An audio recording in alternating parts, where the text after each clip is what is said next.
In den finsteren Schatten der Vergessenheit verborgen, erhebt sich ein verlassenes Haus, einst von Leben erfüllt, nun von den Geistern der Vergangenheit heimgesucht. Urig und düster sind die Räume, durchzogen von einem Hauch des Unheimlichen, wo die Zeit stehen geblieben zu sein scheint und doch eine unheimliche Präsenz ihre Fäden spinnt. In den vergessenen Ecken des Hauses erklingen schaurige Melodien von längst verstummten Musikinstrumenten. Ich hoffe, ich beschwöre keine Geister jetzt. Guckt euch das an. Als wäre eine Person gerade einkaufen. Auch wenn ich nicht an Geister glaube, aber irgendwas ist hier komisch. Sprachlos. Einfach sprachlos. Doch das Unheimlichste von allem sind die verlassenen Puppen mit starren Blicken und stummen Geschichten. Diese Erkundung taucht in eine Atmosphäre der Angst ein und wartet darauf, seine düsteren Geschichten zu enthüllen. Sei bereit, die Türen der Vergangenheit zu öffnen und das Grauen zu betreten.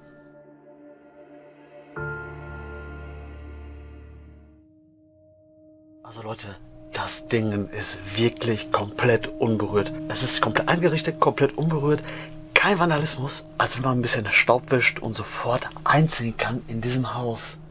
Das ist wirklich, wirklich der Wahnsinn. Wir befinden uns im ersten Raum und schaut euch das alleine schon mal an. Hier ist alles voller Kleidung.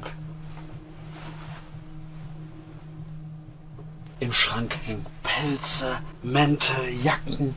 Es ist wirklich alles voll. Eins muss ich aber vorab sagen, lichttechnisch müssen wir wirklich aufpassen, weil direkt nebenan in dem Haus ist einer und der kann an bestimmten Stellen durchs Fenster reingucken. Und wenn er natürlich Lichtschein in diesem Haus sieht und er weiß mit Sicherheit, dass es lost ist, kann ich mir gut vorstellen, dass er ganz schnell die Polizei ruft. Nichtsdestotrotz fahren wir fort. Also ich bin sehr fasziniert von diesem Haus. Da hinten an der Wand sehen wir das erste private Foto. Ich schätze mal, das war die Familie vor einigen Jahren. So 70er würde ich sagen. Und dann dieser Spiegel, dieser Schminkspiegel, beziehungsweise ja, der Platz, wo sich dann die Personen, die hier lebten, fertig gemacht haben. Auf dem Schrank sehen wir Softklicks Langcat, sterile Lanzetten, was auch immer damit gemacht wurde. Ist das ein altes Messgerät, um den Blutzucker zu kontrollieren? Ich kann es mir schon fast vorstellen. Dort sehen wir die Parfümfläschchen, außerdem die Lederhandtasche. Auch auf der Seite bei den mobilen Kleiderständern ist alles noch so drin, wie die Dame es hinterlassen hat. Infos zu dem Haus habe ich nicht. Wir sind heute auf Spontantour. Ich glaube, dass hier so ein älteres Ehepaar drin gewohnt hat. Aber vielleicht finden wir es ja noch heraus. Durch diesen Ankleideraum geht's dann in dieses Zimmer. Guckt euch das an. Als wäre eine Person gerade einkaufen. Das ist natürlich auch mal wieder was für mich, diese ganze uralte Möblierung. Wie schön urig das Ganze eingerichtet ist. Hinter uns befindet sich der Schrank mit ganz vielen persönlichen Fotos. Da ist Oma mit dem Enkelkind. Hier ist Oma wahrscheinlich mit Enkelkind und Tochter. Wahnsinn. Wie unberührt. Und hier kann man sich gut vorstellen, dass sie damals auf dieser Couch saß und auf der Seite zum Fernsehen geschaut hat. ARD, ZDF, was auch immer. Also die beiden Räume sind für mich schon wirklich top. Das ist eine 10 von 10 Location. Was will man mehr? Komplett eingerichtet. Man sieht den Verfall. Die weißen Flecken auf dem Teppich, das ist alles Schimmel. Ich habe noch kein Datum gefunden, aber ich gehe davon aus, dass es ungefähr 5 Jahre jetzt verlassen ist. 6. Vielleicht finden wir irgendwo noch einen Kalender. Außerdem ist das ganze Geschirr in diesem Schrank vorhanden. Die Gläser stehen da, wo sie sollen. Das gute Kaffeeservice, nicht zerstört, noch schön einsortiert. Als wenn jederzeit der Besuch kommen kann zum Kaffee und Kuchen. Schauen wir weiter in dem Schrank. Gibt es einige Bücher. Rom kann ich lesen. Auch auf der Seite alles voller Bücher. Günter Grass, Katz und Maus. Böll, nicht nur zur Weihnachtszeit. Schön. Man kann sich richtig vorstellen, wie die Dame das gelesen hat. Drehen wir uns um und kommen in die Küche. Wow, seid ihr auch so fasziniert? Das ist doch unfassbar, oder?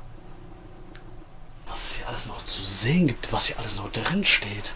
Zu meinem Glück ist der Kühlschrank leer. Rechts neben dem Kühlschrank steht die Kaffeemaschine. Dort hinter Zucker, Mehl und Kaffee. Außerdem eine uralte Wurst- oder Brotschneidemaschine. Dort ist schon der Filter von der Dunstabzugshaube auf dem Herd gelandet. Schauen wir kurz einmal in den Schrank rein. Auch dort ist das Geschirr noch so gestapelt, wie es damals eingeräumt wurde. Rechts in der Ecke sehen wir die Spüle und die Uhr ist stehen geblieben auf 10:44 Uhr. Selbst dieses Tuch hängt hier noch rum und das sieht gar nicht mehr so vergammelt aus. Außer ein paar Spinnweben sieht man gar nichts. Das ist eine Lost Place Perle. Schön, einfach nur schön. Hinter uns sehen wir die Sitzecke, also leicht was Bayerisches. Man kann sich gut vorstellen, dass die Dame dann damals hier mit ihren Freundinnen saß, Kaffee getrunken hat, eventuell über alte Zeiten geredet hat. Oder wenn die Enkel zu Besuch waren, saßen die alle am Tisch. Oma hat an dem Herd was zum Mittagessen gekocht. In diesem Haus kann man sich echt viel vorstellen. Und was ich ganz vergessen habe und gerade entdeckt habe, guckt euch das an. Dort ist eine Zitronenteegetränkverpackung. Da ist dieser Krümeltee drin gewesen. Da ist bestimmt auch ein Datum drauf. Und das Datum ist 6/2000, also Juni 2000. Das ist schon so lange hier verlassen? Das kann ich gar nicht glauben. Aber an dieses Datum müssen wir uns jetzt erstmal orientieren. Juni 2000 ist das aktuelle Datum für dieses wunderschöne Häuschen. Von dieser Küche geht es dann weiter und schaut euch das an. Seht ihr das? Guckt mal, wie schimmelig das ist. Über dieser schimmeligen Stelle hängen sogar noch die Schlüssel, die auch schon ziemlich weggerostet sind. Gehen wir weiter durch diesen Flur, sehen wir links einen wunderschönen alten Schrank. Der könnte auch gut in einem Königshaus stehen. Wie nennt man den Stil? Barock? Sehr schön. Davor mit diesem Spiegel. Also das Bild hat doch irgendwas, oder?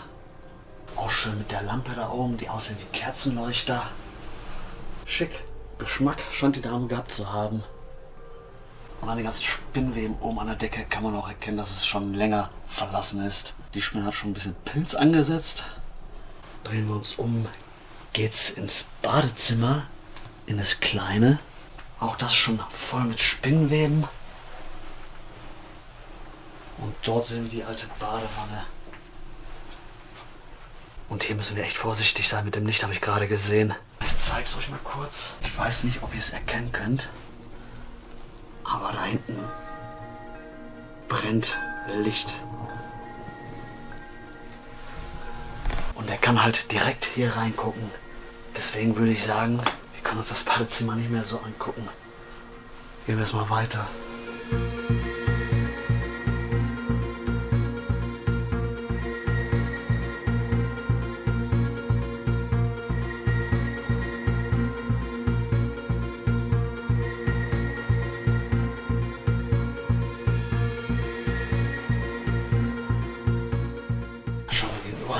In der Raum, das ist irgendwie der ehemalige Eingang gewesen. Der ist auch schon verplattet. Und das ist natürlich auch gefährlich, diese Fensterfront.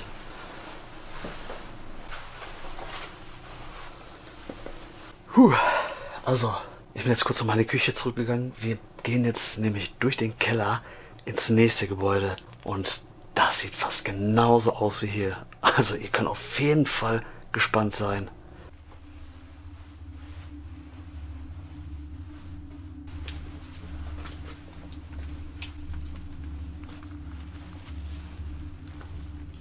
Guckt euch das an. Irgendein Volldepp hat das Fenster offen gelassen. Hier ist alles nass, weil Abfluss auch nichts mehr aufnehmen kann. Wahnsinn, Leute. Und diese Waschmaschine sieht gar nicht so krass vergammelt aus und so alt. Wahrscheinlich wurde die gar nicht so oft benutzt. Und was auffällt, hier ist sogar noch Strom. Betrieb, Max-Wasserstand, 400 Volt sind hier darauf. Ich weiß nicht, war es irgendwie für die Pumpe oder so? Kann man sich gut vorstellen. Und auch in der Ecke dieser Schrank, der auch schon übelst am Auseinanderfallen ist durch die Feuchtigkeit. Man sieht den Schimmel. Da unten platzt das Furnier weg. Oh, ich höre gerade Autotüren, Leute. Ich hoffe nicht, dass wir hier gesehen wurden. Es gibt hier noch so viel zu sehen. Auch dieser Schrank, komplett weggeschimmelt. Oben drauf mit Töpfen, die alle mal benutzt wurden. Essensvorräte. Die gute Nudel sehe ich da. Lasagneplatten. Gehen wir weiter. Sehen wir rechts 3 Katzenklos. Wahrscheinlich hatte die Dame auch Katzen. Sieht auf jeden Fall danach aus. Und das sind keine richtigen Katzenklos. Das sind irgendwelche Schubladen aus dem Kühlschrank, die dann umfunktioniert wurden. Meine Meinung ist, wenn man sich Katzen holt, sollte man auch vernünftige Katzenklos holen. Ich meine, Schale ist Schale, aber irgendwie, naja, ist meine Meinung. Ich hoffe nur, dass wir hier keine Katzenknochen oder so finden. Da habe ich ja gar keinen Bock drauf. Drehen wir uns um. Sehen wir einen weiteren Schrank mit Porzellan und ebenfalls Lebensmitteln. Ja, Tomaten sehe ich. Dann könnte man tatsächlich nach einem Datum gucken. Denn die sehen noch gar nicht so alt aus. Mindestens haltbar bis zum 31.07.23. Ich weiß nicht, wie lange ist sowas haltbar? 5 Jahre? 10 Jahre? Stellen wir das wieder zurück. Dann gibt es noch einen Kellerraum. Das sieht aus wie eine Heizungsanlage. Die Junkers Suprastar. Das muss ich für euch leider zensieren, diese Gerätekarte. Letztmalig wurde am 14.10.2020 hier etwas eingetragen. Also sind wir ungefähr bei 3 Jahren Lost. Das passt schon eher zu diesem Haus. Es gibt hier sogar noch einen Raum. Und das war so eine Art Vorratsraum. Überall sind noch irgendwelche Früchte in diesen Gläsern, komplett voll. Das habe ich auch schon ziemlich oft bei Lost Places gesehen, wo ältere Menschen gewohnt haben. Die haben immer was Eingemachtes da. Auch wenn es vielleicht noch haltbar ist. Das würde ich nicht mehr essen. Und dann geht es aus dem Keller in den anderen Wohnbereich. Und hier müssen wir auch wieder ziemlich vorsichtig sein mit dem Licht. Direkt an den Stufenaufgängen sieht man so einen komischen Stuhl. Weiß nicht, wahrscheinlich war das nur Deko. Ich kann mir nicht vorstellen, dass dort einer saß. Hier sehen wir so eine kleine Dekosäule und noch ein bisschen Penny, stilles Wasser. Auch hier schaue ich mal nach dem Datum. Und dort sehen wir das Datum, der 28.05.23. Ich würde sogar tatsächlich so weit gehen und sagen, dass es gar nicht mal 3 Jahre sind. Vielleicht 2. Muss ich leider das Licht auslassen. Es wird zunehmend dunkler draußen. Das heißt, unser Lichtschein ist ziemlich gut aus den ganzen Häusern von der Nachbarschaft zu sehen. Wir begeben uns erstmal ins Badezimmer. Hier sind die Jalousien runter. Ist eigentlich ein ziemlich großes Badezimmer mit so einem Riesenschrank. Ziemlich viel Fläche. Dort sehen wir ein Waschbecken in Blau. Ist eigentlich auch riesig. Und die Dusche. Das sieht alles noch so aus, als wenn man da einmal durchwischen könnte und hier sofort duschen könnte, man sich die Zähne putzen könnte. Also der Fantasie sind hier keine Grenzen gesetzt. Was für ein riesen Badezimmerschrank. Was tut man denn alles hier rein? Die sind leer geräumt. Und ich sehe gerade, das war mal ein Platz zum Wäsche aufhängen, wie das aussieht. Das kenne ich so auch noch nicht, dass man das im Schrank platzieren kann. Dann kommen wir in das nächste Wohnzimmer. Leute, ich kann euch leider nicht das Licht hier so hell machen. Ich hoffe, ihr könnt es erkennen. Guckt euch das an. Es ist noch komplett eingerichtet. Es steht alles noch so, wie die Bewohner es verlassen haben. Auch in diesem Bereich. Die Schränke sind noch voller Weingläser. Dort steht irgendwie so eine Schatulle. Vielleicht ist da noch Schmuck drin, vielleicht auch nicht. Wer weiß es schon so genau. Rechts neben dem Schrank sind so Bilder in so einem kleinen Schrein, sag ich mal. Wie schön geordnet das hier alles noch steht. In dem Schrank ist das moderne Lexikon. Irgendwelche Kunstwerke hängen an der Wand. Und schaut euch dann mal diese Möblierung an. Wahnsinn, Leute. Über der Couch sehen wir so ein Regal stehen. Auch alles voll mit Büchern. Wovon dann auszugehen ist, dass die Bewohner dieses Bereiches belesen waren. Also ich habe nicht so viele Bücher. Ich glaube, ich werde auch nicht so viele Bücher haben. Unten drunter die Couch. Über der Couch hängt alles voller Bilder. Ob das das Originale sind, kann ich euch nicht sagen. Gerade gesehen diese gruselige Puppe. Da wären wir wieder dabei. In der Ecke alles voller Ordner mit Fotos. Und selbst solche kleinen Details mit dieser Lampe, mit diesen Kristallen oder Kristallnachmache hier dran. Also hier passt alles wirklich zusammen. Diese Möbel sind wieder perfekt. Also sowas ist ja immer ein Traum. Auch mit diesem Kronleuchter. Wunderschön. An der Wand sehen wir noch ein Klavier, wo man sich schön denken kann, wie die Person hier saß und dann zur Weihnachtszeit was Schönes gespielt hat. Und das funktioniert sogar noch. Ich hoffe, ich beschwöre keine Geister jetzt. Glaube ich aber eh nicht dran. Auch diese Dekoartikel über dem Klavier passen perfekt hier hin. Und dort sehen wir ein Foto von der Person, die hier gelebt hat. Das ist eine männliche Person und sieht ein bisschen aus wie ein typischer Musiklehrer, wenn ich ehrlich bin. Und wenn ich mir das Foto so angucke, würde man so eine Person als Lehrer sehen. Auch über diesem Foto ist alles voller Bücher. Dort sehen wir noch ein Hochzeitsfoto. Also ich glaube, hier hat wirklich ein Lehrer gewohnt. Aus diesem Zimmer geht es dann in die Küche weiter.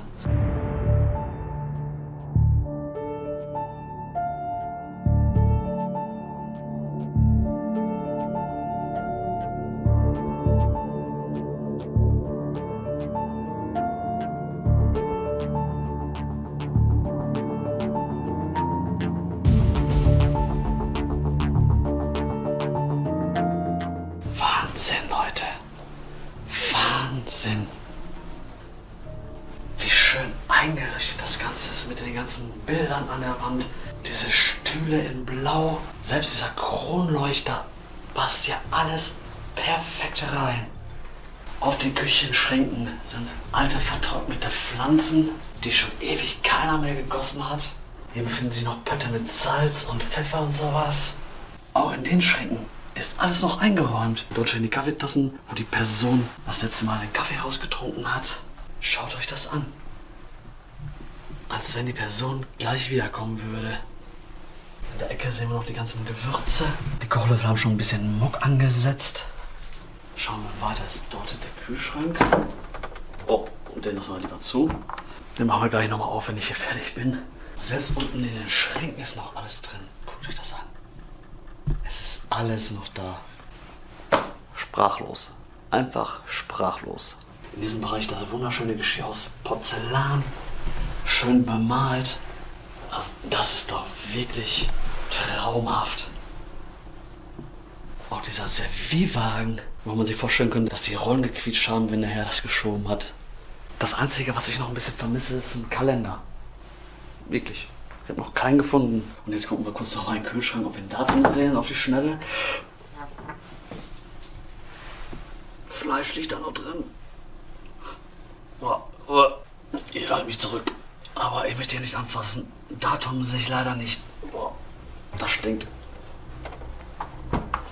Raus hier schnell. Wir gehen jetzt die Treppen nach oben. Schnell in den ersten Raum. Das ist nur die Toilette. Sieht auch noch alles gepflegt aus. Drehen wir uns um. Geht's hoch Richtung Schlafzimmer, denke ich mal. Auch hier oben hängt alles voller Bilder an den Wänden. Und dann schauen wir in den ersten Raum rein. Irgendwie gruselig, Leute. Guckt euch das an. Dort sehen wir einen Clown.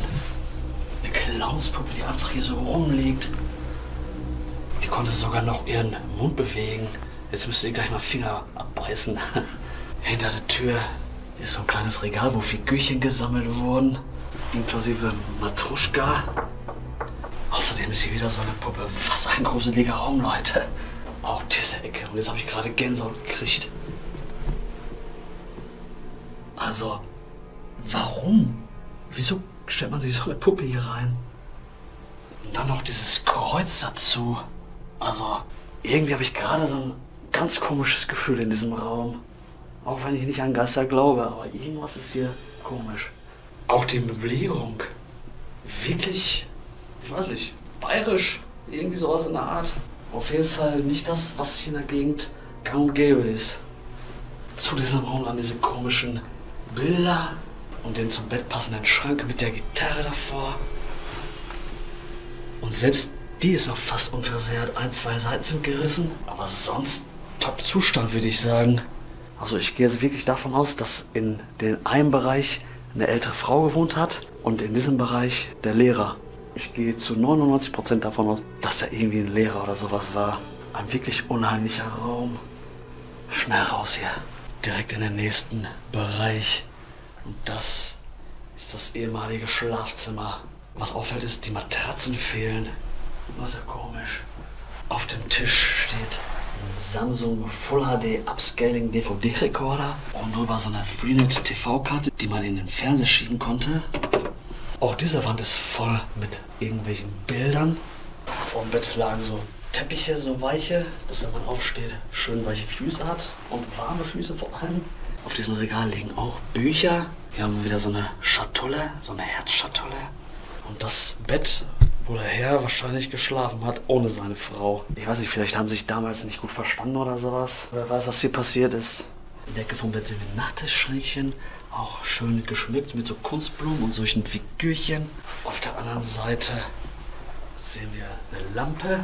Gucken, ob der Strom hier noch funktioniert. Oh Leute, das ist ja unfassbar. Wieso habe ich gerade nicht schon die Lampen angemacht? Wie schön das Ganze aussieht. Ich weiß gar nicht, ob das auf der Kamera wiederzugeben ist, aber das passt alles perfekt zusammen. Mit diesem kleinen Wecker, dieses Gefäß. Traumhaft. Ich meine, wir haben ja gerade schon im Keller gesehen, dass da Lampen leuchten. Aber das ist wunderschön, oder? Und nicht zu vergessen natürlich, ab dem 8.12. bis zum 10.12. sind wir live im Stream auf YouTube und auf Twitch. Das Winterbiwak 2023 startet. Es werden viele, viele Leute dort sein. Und wir versuchen natürlich dieses Jahr wieder das Spendenziel von 40.000 € zu knacken. Eine der vielen Änderungen im Gegensatz zu den letzten Winterbiwaks ist, dass wir auf YouTube und Twitch gleichzeitig live sind. Die Planungen sind natürlich im vollen Gange und ich würde mich sehr freuen, wenn du dabei wärst. Also schalt auf jeden Fall ein, 8.12. um 14 Uhr live bei PJ Adventure oder Adventure Buddy auf deren Kanal bei YouTube oder bei Twitch. Machen wir das Licht wieder aus. Neben diesem Schlafzimmer gibt es dann nochmal so einen komischen Raum wie gerade. Hier funktioniert das Licht aber komischerweise nicht. Gucken wir kurz einmal auf die Einrichtung. Auch hier passt das alles wieder perfekt zusammen. Ein wirklich sensationelles Lost Place, in dem wir hier sind. Mit diesen schönen Verzierungen an diesem Schrank. Es wurde nichts zerstört an diesem kleinen Nachttischschränkchen. Einzig die Matratze fehlt. An der Wand ist alles voller privater Fotos. Hier sehen wir Schattenbilder. Kenne ich damals noch aus meiner Kindheit, hatten wir auch. Leute, was für ein Traum. Ich kann es gar nicht oft genug in diesem Video sagen. Man kommt sich fast vor wie in so einem Königshaus, wie in so einem Schloss. Ein Blick auf den Dachboden verrät uns, dass hier eigentlich nichts mehr ist. Außer so megamäßig fette Spinnweben überall. Wow. Also diesen Dachboden hat schon lange keiner mehr betreten. Da können wir auch gleich wieder runtergehen.